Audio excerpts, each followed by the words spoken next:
Attention YouTube reviewer, the following video is filmed on a private gun range by a firearms expert. All firearms are handled responsibly and at no point are any bystanders present or ever at risk. The following video also contains no footage of full auto firearms, bump stocks, firearm modifications, or firearm ammunition cells as defined by YouTube's community guidelines. This includes our outro. In addition, the content in this video based around restoring and repairing this rifle has been cleared as fully monetizable by YouTube.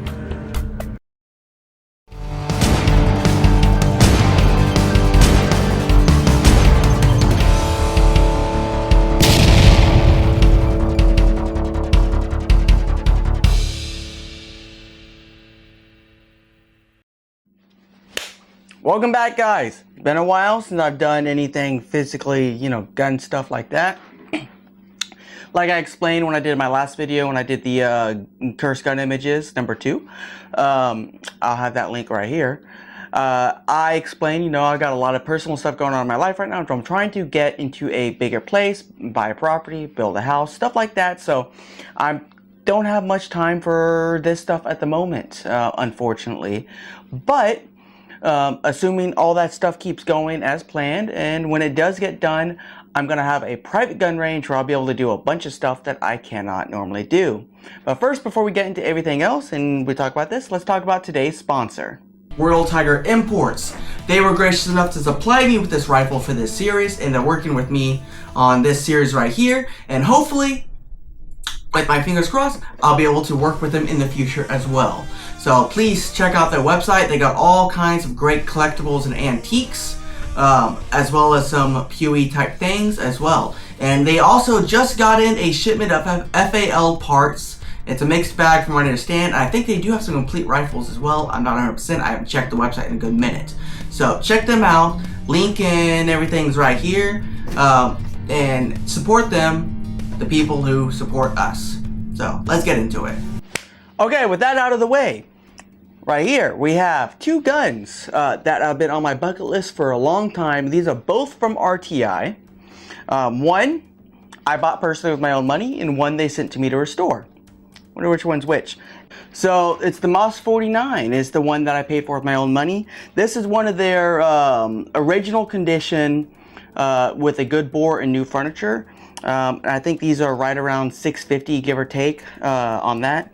So it is an original condition, non-refurbished rifle. So there's a couple different versions of these. There's the original condition ones like this. I've never had anything done to them since they were built. Then there's a newer refurbished one in which the French government did some refurbishing. And I want to say there were some that were refurbished commercially as well. And then, of course, there's 308 conversion guns as well, which is a whole totally different thing. But I wanted one of the original condition ones because the refurbished ones were parkerized. And this is in the original patina and everything, looks really great. The redone furniture on it is reproduction furniture. It's not bad, doesn't match super good as far as the condition goes, but it is pretty good. Now, on this bore here, the rifling is pretty sharp. The bore itself, the muzzle, is not shot out. I checked that. But it is a little dull in there. I haven't had a chance to clean it up yet, so I won't really know until I get a chance to look at it. But there will be video on this eventually, but that's not what the video is about today. So let me get this out of the way. What we are talking about today is this right here. This is a Czech VZ-52, and this is a rifle that RTI sent me over to do a restoration on. This is one of their grade B rifles, and I believe I think these are around $300 right now, which is pretty good for a VZ.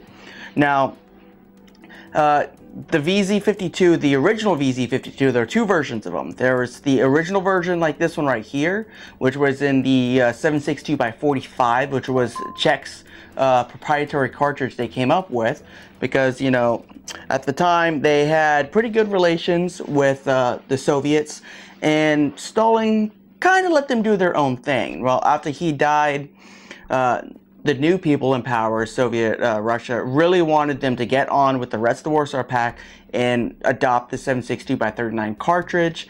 So they did a second run of these in which they were produced in 7.62 by 39, and they had a couple little different things here and there. But this one here was an original unmodified one. So this is in the 7.62 by 45, which does make ammo hard to find, but it is available, and there are people that do sell it out there as well, reproduced. Now this particular one was accepted in 57, which is interesting because 1957 is when they started doing the conversions over to 7.62 by 39. So this would have been a very late production for a regular VZ-52. But it is a regular 52. Now, RTI, these grade Bs, I have to check and see where these came out of. Right after these were only ran until about late 57 and early 58 when the Czech Republic replaced these with the VZ-58,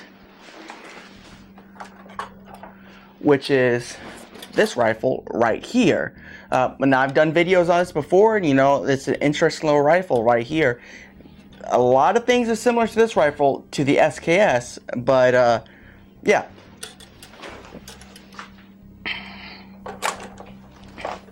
So, get this right.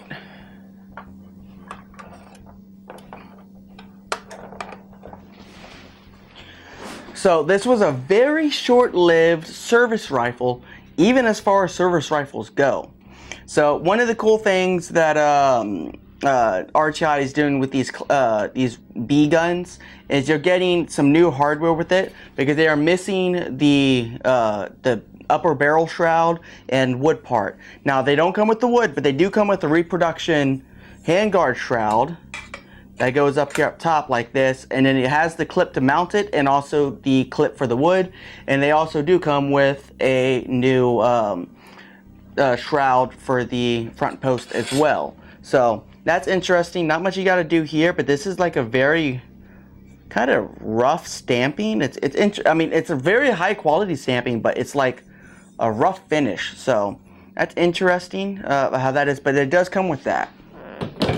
Now, as far as the rest of the condition of these goes, I have checked the muzzle on it. The muzzle is not shot out. However, the rifling inside does look pretty rough, but I haven't had a chance to really get a good look at it. So what we're going to be doing today in this video is I'm going to be trying to disassemble this rifle all the way down, just like I did with the moniker, so we can start working on this rifle over the series and get it restored and hopefully firing again, which I don't think will be that hard as long as the bore is in relatively good shape. Worst case scenario, the bore shot out and it's just not accurate. However, it does still fit a niche in my collection as a service rifle that is also semi-auto and an interesting little design. So let's start taking this thing apart. So the first thing you're going to need, so the way this rifle takes apart is you got this dust cover right here, and this actually slides forward and it lifts off. But you got to be careful because it actually has the recoil spring built into it, and there's a little pin right here. This is where the recoil spring actually sits through this back cover here. So it is under spring tension, so you do have to carefully slide it forward like this. Keep your hand over it so you get to the point up here, then it should lift off the rail. Okay, I'm just gonna slowly move it back and up. Okay, there we go. Now we got the recoil spring and the dust cover here. So pretty rusty, pretty dry, but not bad, easily savable. Now, when Czechoslovakia changed these rifles over to the 58, they surplused these rifles out all over the place. Some went to Cuba, some went to Africa, some went to South America. Pretty much anywhere that the Soviet Union had friendly relations, got some of these rifles. Now what's interesting here, so if I'm correct, this receiver looks like it might have originally been slated to be a VZ-52-57, which is the converted one, because this extractor right here is the long, thin version of it. And I believe the original 52s had a shorter, fatter one, so that's interesting there. So with the bolt, you slide the bolt back, and there's actually a little, it's like an extended out cam groove right here, or not a cam groove, but a slot right here, and it matches up a spot on the bolt carrier, which should be right around here. And once you get to it, you should be able to lift it straight up once you find where it's at. Right around here somewhere. It's hard to see because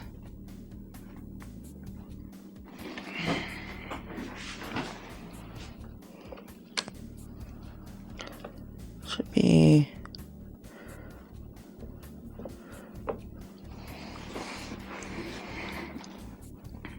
you just gotta match the groove with where it's at in order to get it out. I want to say it's right here. It could be just really, really clogged up as well. And that could be making it hard to find. But anyways, I'm going to find this little groove here and get this off. That way I can show you exactly where it is. I just don't want to waste a bunch of time on video. So, okay, so the problem I'm having is it is so clogged up that I can't get this thing to pop up. So what I'm going to do is I'm going to try to remove it from the stock entirely. That way I can take off the trigger group and then try to see it from the other side. So in order to take off the stock, you can release the... There's a hole right here, if you can see, and there's a pin that you have to push through. It's easier if you release the... if I can get the from this angle, if you get the bayonet out of the way, then you can push this out here, and once you push this out, you should be able to slide this mechanism out. You might need to use something to get it a little deeper in there. So let's say something like this here. Push this down far enough. Oh, this thing's gonna be a pain all the way around. Whew. Okay, yep. This is gonna be a pain all the way around here.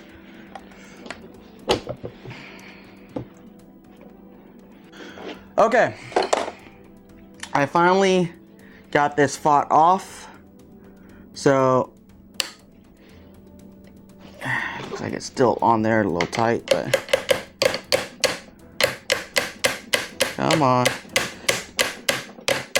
And I know it looks bad me beating on this thing, but remember, I'm likely gonna go through and completely polish, sand, and refinish this whole thing. So it's gonna get a lot of work. You see that thing is on there pretty good. Now we should be able to lift the action up out of the stock, and oh my, that, oh god, is the nastiest, gunkiest I have ever seen surplus anything. That is straight up. There's a dead roach in there. I see hairs.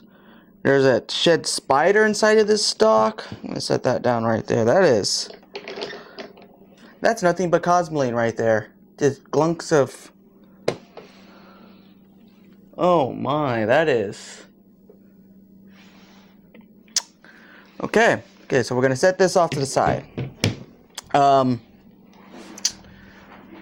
need more paper towels, it looks like, because that is far worse than I was thinking. Remember, when I did the moniker rifle is like, I don't know, probably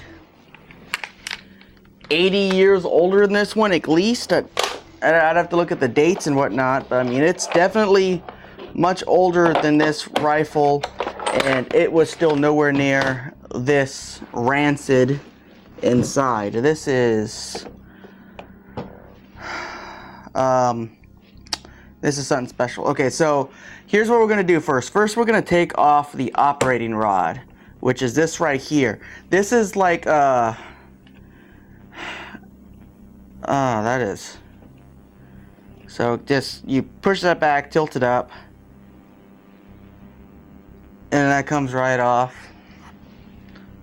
Oh God. So, in order for me to properly clean this up, now to be honest, that's not bad looking inside of there, thanks to all that nasty oil and grease. However, I do have to take this thing completely apart.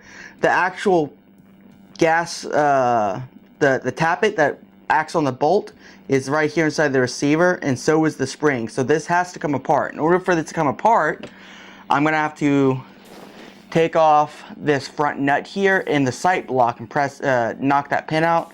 Then you unthread this, I guess it's a lock nut here, and then the actual piston, which is locked. Oh no, I got it moved. Oh, the piston here can be pulled off, and I guess I'm going to use the piston here to clear this. Hey, this is hard. This is some nasty stuff going on in here. Dear God, I've never gotten anything as gunky as this ever. This is like, this thing was like injected with wheel grease and then stored. This is, I'm gonna have to clean my table after this. This is, woo.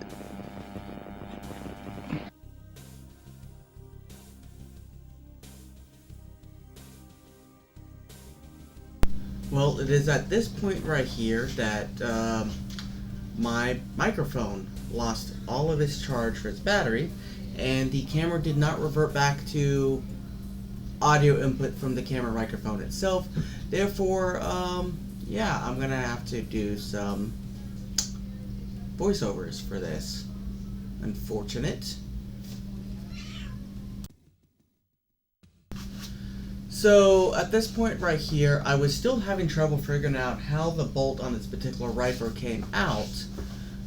So in order to try to see the bolt and bolt carrier from the underside of the receiver, I was trying to remove the fire control group, which, as you can see, kind of works like a Makarov. So you open up the trigger guard, and then it kind of slides forward and then kind of works its way out. So you can see here, of course, I was having a bit of trouble with it, trying to get it to release out.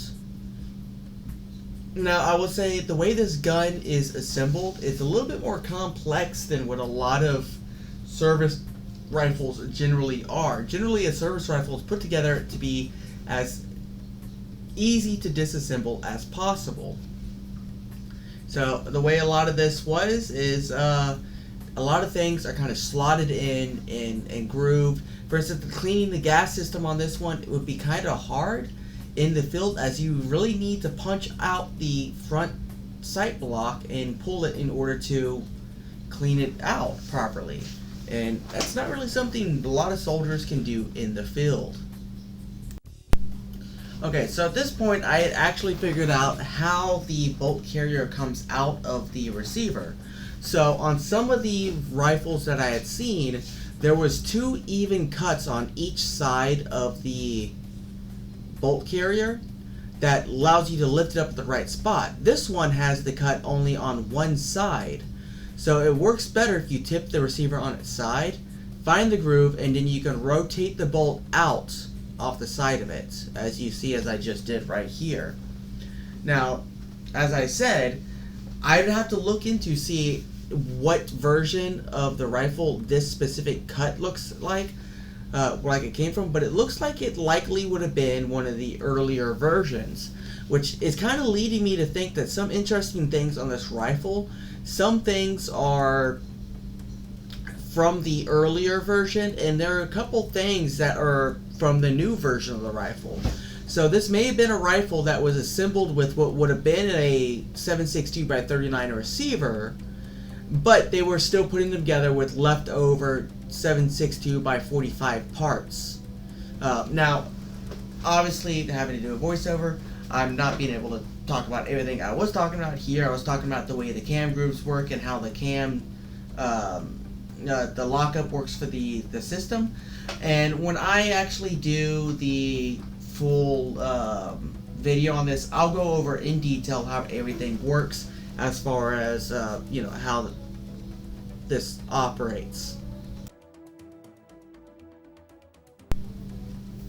And right here I am trying to remove the muzzle nut, the thread protector on this, with a pair of channel locks, which actually worked pretty good. The threads were in a nice shape. They weren't really rusted up or anything like that, but I just needed something with some good grip, so I just used the channel locks to grab a hold of the knurling on the nut protector, the thread protector, and just slowly worked it on off. The interesting thing about these rifles is that they are in fact threaded barrels from the factory. Now, I'm not sure why these rifles were threaded from the factory, what Czechoslovakia's plans were for them. I don't know if they had grenade launcher plans for them, like say with the Yugoslavian SKS. Not sure. For all I know, they could have had suppressors in mind for it, which is interesting because with these threads, you could make an adapter to mount a suppressor to this rifle, and these rifles were known to be relatively accurate.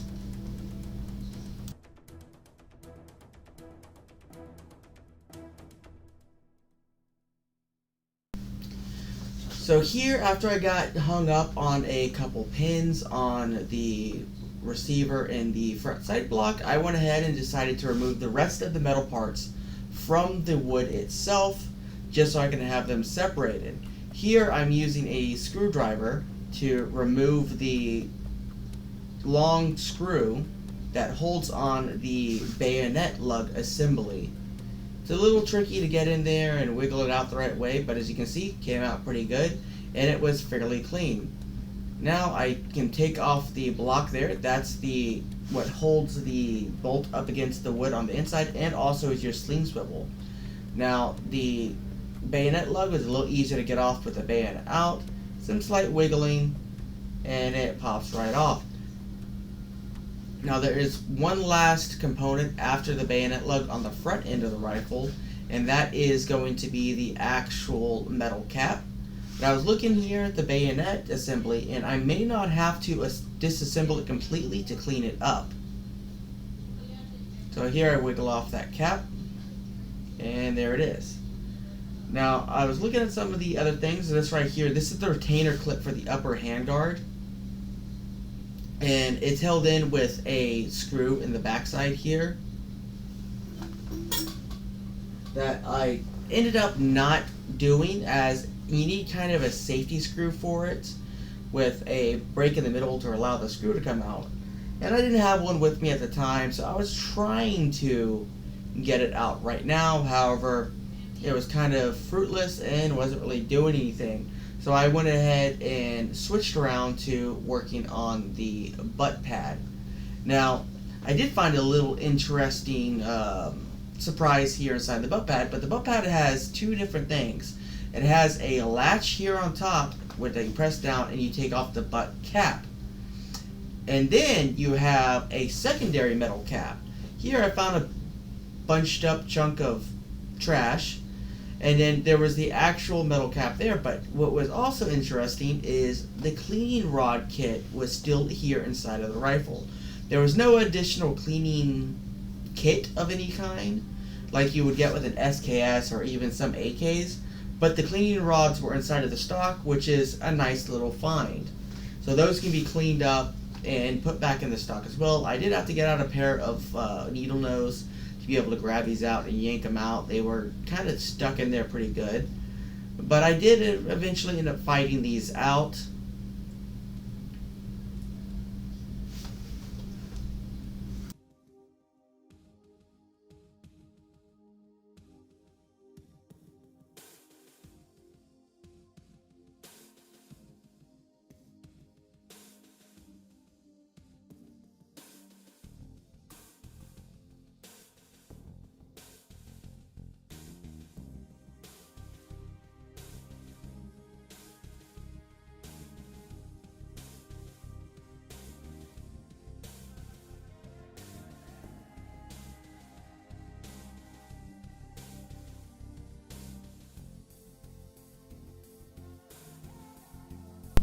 And here I am taking out the last two screws that hold in that inner butt pad plate or butt plate. I'm not sure what you call it. It's kind of a strange design to have two metal butt plates on a rifle. Generally it's just the one, and then they incorporate a trap door. However, on this specific design they used two and had a whole cap that acts like a I guess the retainer or the cap, and then that's how you take it off. Now I did have to do a little bit of prying to get the secondary cap here to pop off.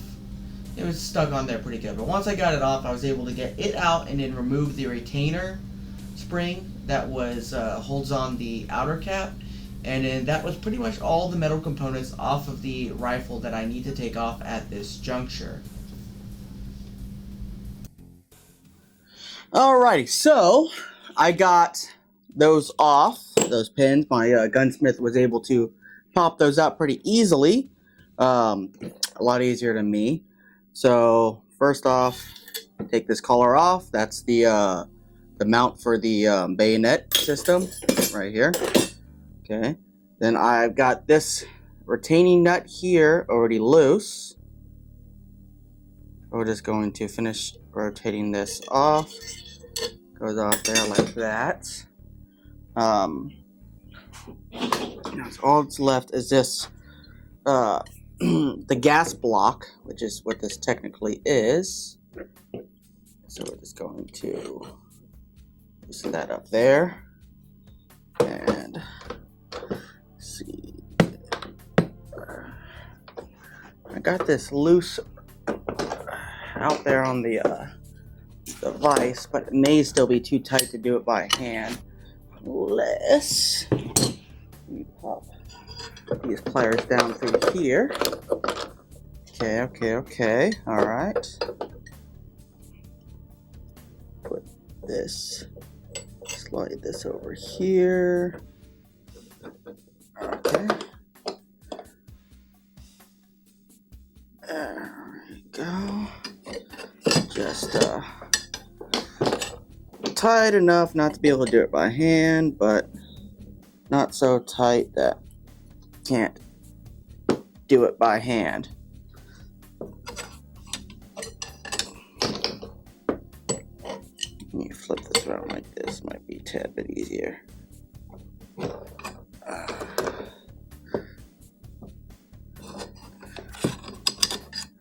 Might be easier just to move the pliers.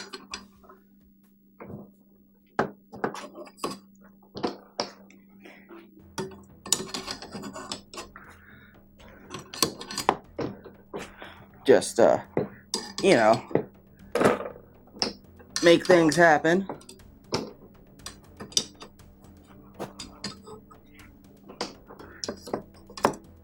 See, is it loosen up? There we go.